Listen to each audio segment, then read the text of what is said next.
Pandemi global COVID-19 membuka mata kita bahwa ketahanan di bidang kesehatan merupakan suatu yang mutlak dimiliki sebuah negara. Majunya suatu negara antara lain bisa dilihat dari berfungsinya infrastruktur kesehatan. Salah satu bagian terpenting dalam infrastruktur kesehatan itu adalah kemampuan sebuah negara dalam memproduksi obat-obatan serta alat kesehatan secara mandiri. Kerja keras kami Di tengah kondisi pandemi saat ini, di mana kebutuhan obat-obatan serta alat kesehatan meningkat di seluruh negara, Menteri Badan Usaha Milik Negara Erick Thohir memerintahkan seluruh rumah sakit BUMN untuk menggunakan produk kesehatan dan obat-obatan dalam negeri. Perintah ini sejalan dengan instruksi Presiden Joko Widodo yang meminta seluruh pihak mengutamakan produk dalam negeri di tengah penyebaran virus corona. Hal ini dilakukan untuk mewujudkan ketahanan kesehatan nasional. Semua pihak harus belajar bahwa Indonesia harus mampu mewujudkan ketahanan kesehatan nasional. Tim Liputan, Berita 1.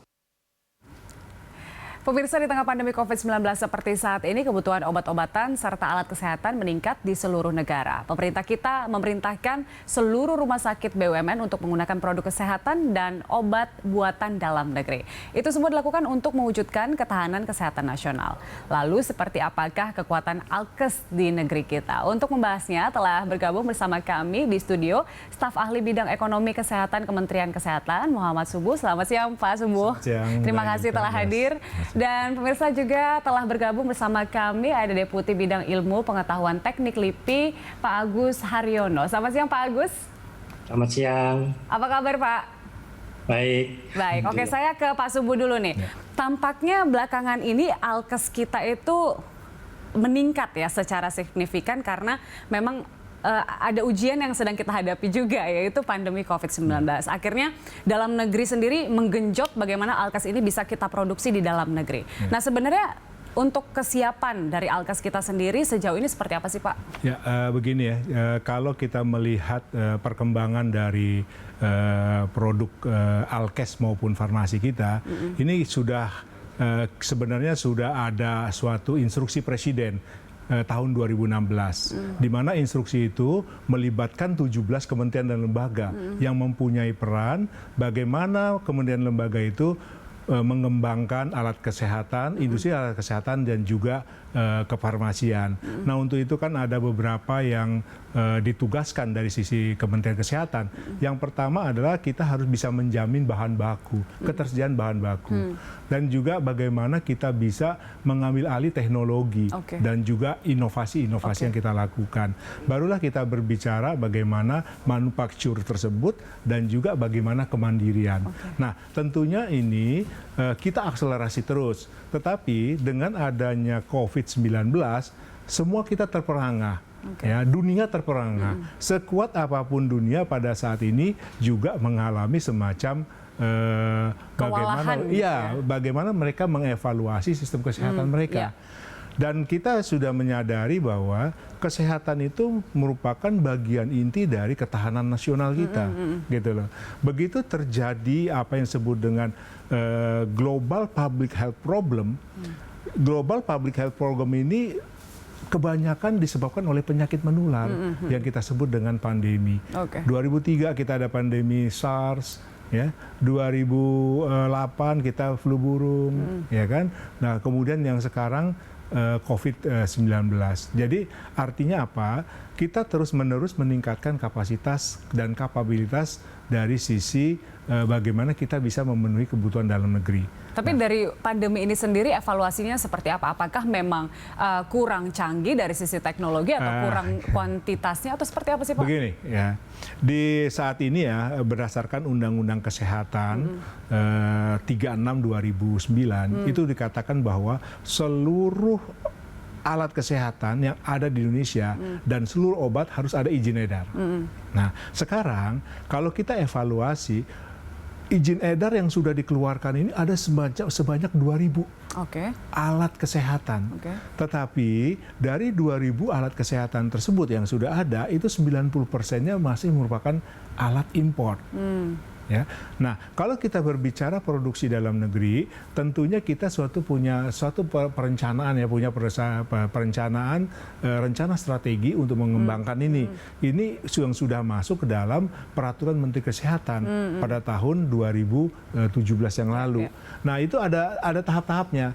Ada yang teknologinya rendah, low technology, ada yang middle technology, ada yang high technology. Nah, untuk yang low technology maupun yang middle technology itu sudah banyak juga yang kita produksi, ya, seperti misalnya kebutuhan-kebutuhan yang sifatnya disposable, consumable, dan juga ada beberapa peralatan yang contohnya misalnya radiologi, imaging dan tempat tidur dan lain-lain, dan itu bisa memenuhi pasar dalam negeri. Gitu. Setidaknya harus dalam negeri memakai dulu. Ya, harus dalam negeri memakai, karena ini kan masalah trust, ya, masalah bagaimana biasa mereka memakai produk-produk tersebut. Dan bahkan dengan catatan bahwa produk-produk menengah dengan rendah itu tadi, yang low technology dengan medium technology, itu sebagian juga sudah kita ekspor. Oke, contoh gitu. Dari low dan medium technology apa sih Pak? Yang kalau low yang teknologi ya kita misalnya alat-alat yang disposable, ya, kan banyak sekali ya, jarum suntik, segala macam, termasuk masker dan lain-lain.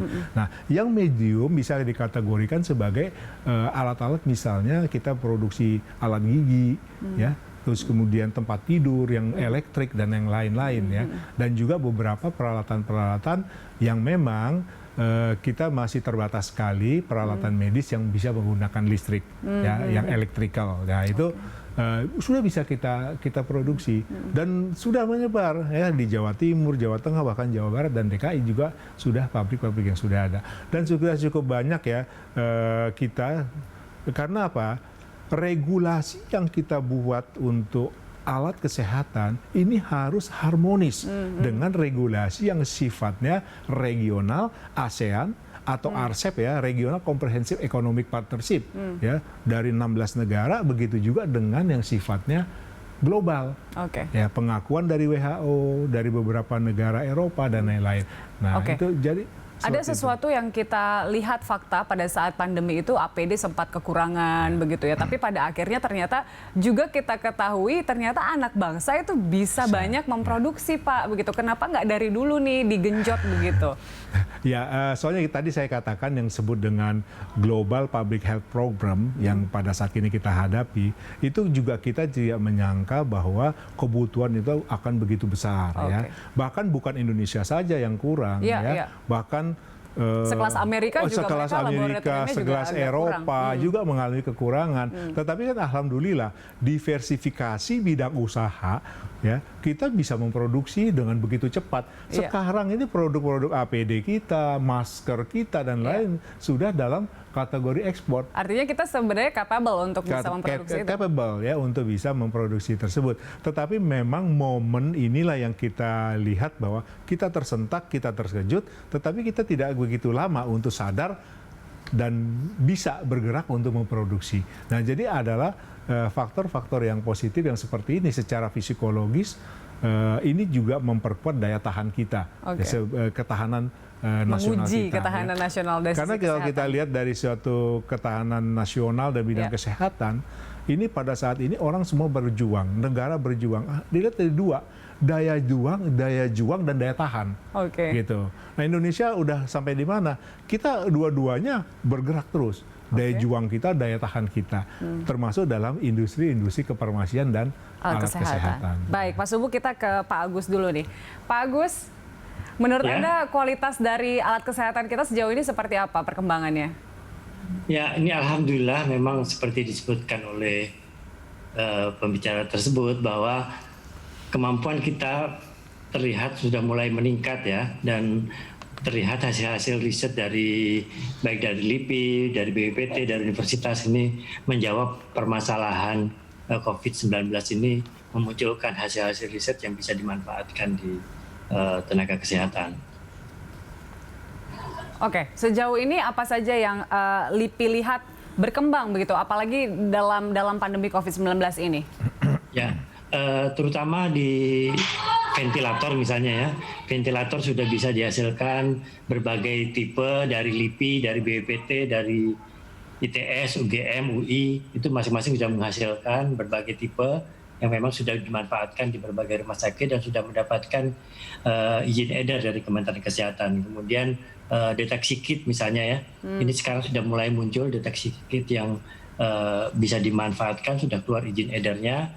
Ini diproduksi baik LIPI dengan Artilamnya atau UGM dengan Riganya.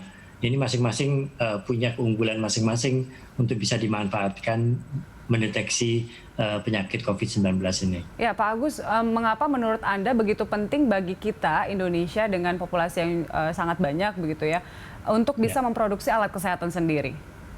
Ya, sebenarnya Indonesia dari dulu terutama di bidang farmasi kita sudah bisa memproduksi ya bahan obat di Indonesia sendiri. Hanya saja bahan bakunya ini sebagian besar masih impor pada saat itu. Jadi kita secara teknologi untuk membuat obat, alat kesehatan kita mampu.